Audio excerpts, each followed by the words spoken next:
अस्सलाम वालेकुम, मैं हूं फैसल तारड़। खैबर पख्तूनख्वा हाउस के अंदर जी मौजूद हैं।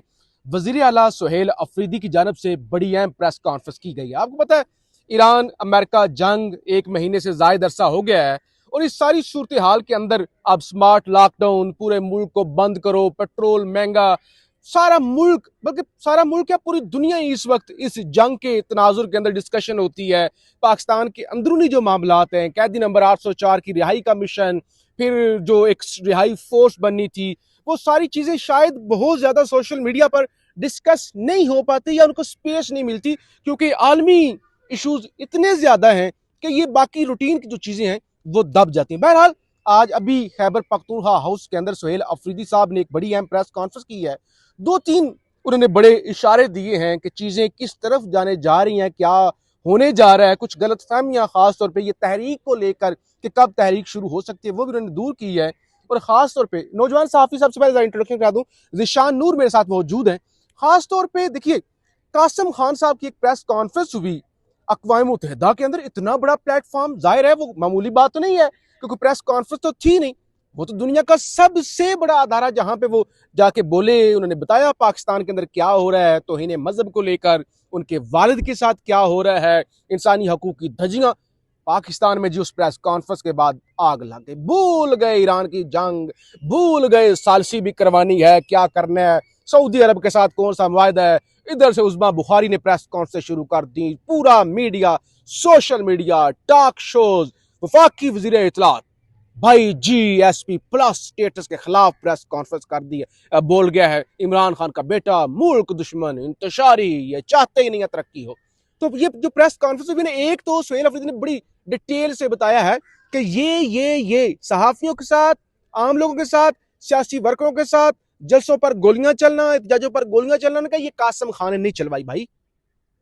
और ये जो आपने खुद एग्रीमेंट किया हुआ है, ये जो आपने GSP प्लस स्टेटस लिया हुआ है ना, इसके कुछ रिक्वायरमेंट्स होती हैं। ये ऐसे ही नहीं कि GSP प्लस स्टेटस मिला हुआ है, इसके लिए कुछ आपने इन जो है वो ट्रिटीज भी हैं। वो उन्होंने बताया कि भाई हम नहीं चाहते ये वायलेट हो, हम अभी भी नहीं चाहते वायलेट हो कि GSP स्टेटस वापस ले लिया जाए, लेकिन आप जो कुछ कर रहे हैं। फिर मैं जिशान की तरफ आता हूं, जरा बता दूं, एक सहाफी ने सवाल पूछा कि देखिए अब अप्रैल शुरू होने वाला है, अभी वो रिहाई फोर्स का इफ्तिताह हुआ है, पता नहीं कब होगी। हम भी सवाल उठाते हैं, हम लोगों के दिनों में भी ये सवाल तो है कि ये कब तहरीक शुरू होगी, कब सड़कों पर होंगे, कब सुहेल अफरीदी साहब की जो वो है वो एक्सरसाइज पूरी होगी, कब खान का ख्याल आएगा। तो उन्होंने बताया कि भाई हमें गर्मी सर्दी की कोई परवाह नहीं, क्योंकि एक आम तासुर है ना कि भाई अप्रैल, उसके बाद मई, जून, जुलाई, अगस्त, सितंबर, अक्टूबर तक फिर गर्मी, सख्त गर्मी, पाकिस्तान का मौसम अचानक चेंज हो रहा है, तो तहरीक तो नहीं चल सकेगी। सुहेल अफरीदी ने वाजा कर दिया है कि हमें किसी भी किस्म के मौसम की परवाह नहीं है, और ये उन्होंने कहा ये अगस्त या इस तरफ हम नहीं जाएंगे, हम फौरी तौर पर ही तैयारी करके जब भी हम कॉल देंगे लोग सड़कों पर निकलेंगे। जिशान साहब, आप जरा चीजें बड़ी तफसीर के साथ लिख भी रहे थे, नोट भी कर रहे थे। अफरीदी साहब, एक बात तो है, महीना पहले भी हम KP हाउस में आए थे, ये जब खान की आंख वाला मामला था, उस वक्त भी कंफ्यूज थे, आज भी कंफ्यूज नजर आए। क्या चीजें मजीद उनकी जान से कही गई हैं, क्या आपको लगा, क्या तासुर मिला, क्या उन्होंने कहा? जी फैसल साहब, बहुत शुक्रिया। मुख्तसर बता देते हैं नाज़रीन को, आपने तमाम अहाता कर दिया चीज़ों का। कन्फ्यूजन तो आज भी बरकरार थी। एक जो और बड़ा अहम पहलू था वो ये था कि वजीर आला जो हैं उनके साथ कोई और बड़ा नाम उनके साथ नशिस्त के ऊपर मौजूद नहीं था। मीन वो बैठे थे, साथ उनके शफी जान थे, साथ अनवर जेब एक MP हैं बाजोड़ से, शायद वो मौजूद थे। तो चेयरमैन, सेक्रेटरी जनरल या दोनों अपोजिशन लीडरान, मरकजी क़यादत वो साथ उनके नहीं थी कि उनकी तरफ से भी कोई पार्टी पॉलिसी सामने आ सकती। 2-3 चीजों के ऊपर ही उन्होंने वादे तौर पर बात की। एक तो GSP प्लस स्टेटस का जो मामला चल रहा है पिछले काफी दिनों से, उसके ऊपर उन्होंने कहा कि जी कासिम खान जो इमरान खान के साहबजादे हैं, उनकी स्टेटमेंट से उसे कोई खतरा नहीं है। खतरा उन्हीं चीजों से है जो आपने रिपीट कर दी हैं कि अदलिया का जो हाल हो चुका है, सजाएं दी जाती है सियासी कैदियों को, सैकड़ों के हिसाब से सालों के सजाएं दी जाती हैं। उसके अलावा गोलियां चलना, सियासी जलसे ना करने देना, रिगिंग होना इलेक्शंस के अंदर, निशान छीन लिए जाना, ये तमाम तर जो चीजें हैं, कैद तन्हाई के अंदर जो साबिक वज़ीर-ए-आज़म को डाला गया, उनकी आंख के मसले को लेके पार्टी को या उनकी फैमिली को भी एतमाद के अंदर नहीं लिया गया। ये सारी चीजें जो हैं वो लिंक करती हैं GSP प्लस स्टेटस का जो क्राइटेरिया है, ये इन चीजों में फॉल करता है। साथ जो एक इंडिया उन्होंने दिया कि शायद आने वाले वक्त के अंदर इस जीएसपी स्टेटस प्लस को शायद खतरा हो सकता है। हाँ। इसी चीज को वो कहते हैं कि उन्होंने पहले ही लुडी डालना शुरू कर दी कि ये पीटीआई के खाते में डाल देते हैं कि ये तो खत्म हुआ था, तो उन बयानात की वजह से खत्म हुआ था। एक तो इसके ऊपर बुनियादी उन्होंने क्लैरिटी दी। दूसरा उन्होंने तशवीश का इजहार किया जो बुशरा बेगम की आंख का मसला सामने आया। इमरान खान साहब के आंख का मसला 3 महीने पहले सामने आया, तीनों इंजेक्शन लग गए हैं महीने के वक्फे के साथ। उसके ऊपर धरना भी हो चुका है, एहतजाज भी हो चुका, लेकिन पीटीआई वो हासिल नहीं कर सकी जो वो करना चाह रहे थे। हाउस घर शिफ्ट कर दिया जाना या अस्पताल शिफ्ट कर दिया जाना, कुछ भी इनकी तवक्कुआत के मुताबिक नहीं हुआ।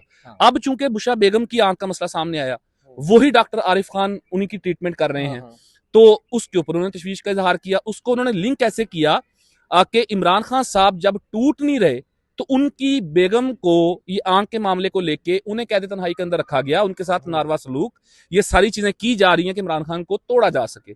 तीसरी उन्होंने बात की पंजाब गवर्नमेंट के हवाले से, खैर बात करते ही रहते हैं, वफाकी हुकूमत के हवाले से भी कुछ उन्होंने अपने सूबे की जो पॉलिसीज हैं, गवर्नेंस है, जो वो करने जा रहे हैं, कर रहे हैं, उसके ऊपर उन्होंने कहा।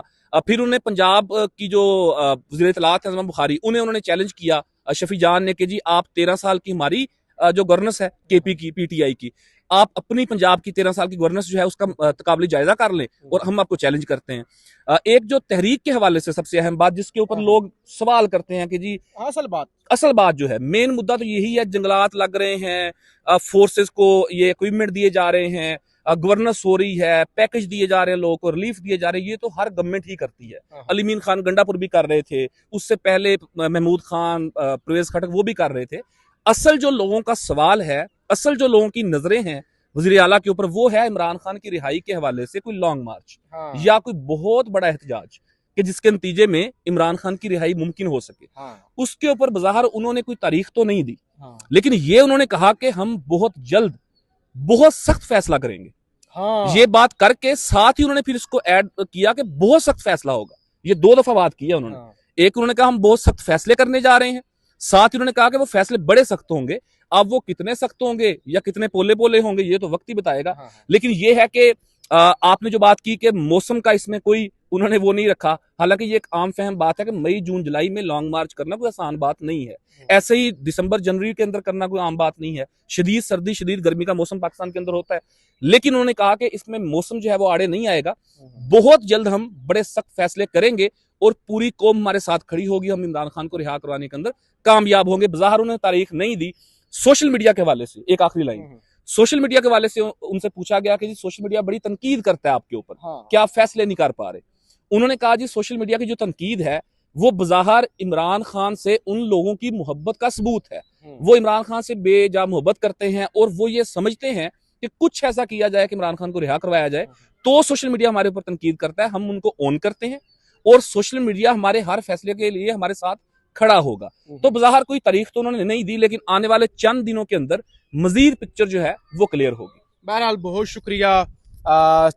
ईरान जंग के हवाले से भी उनसे सवाल पूछा गया और उसका तनाजुर मेरे ख्याल से यही था कि क्या पाकिस्तान को सऊदी अरब के साथ मिलकर ईरान के खिलाफ जाना चाहिए या नहीं जाना चाहिए।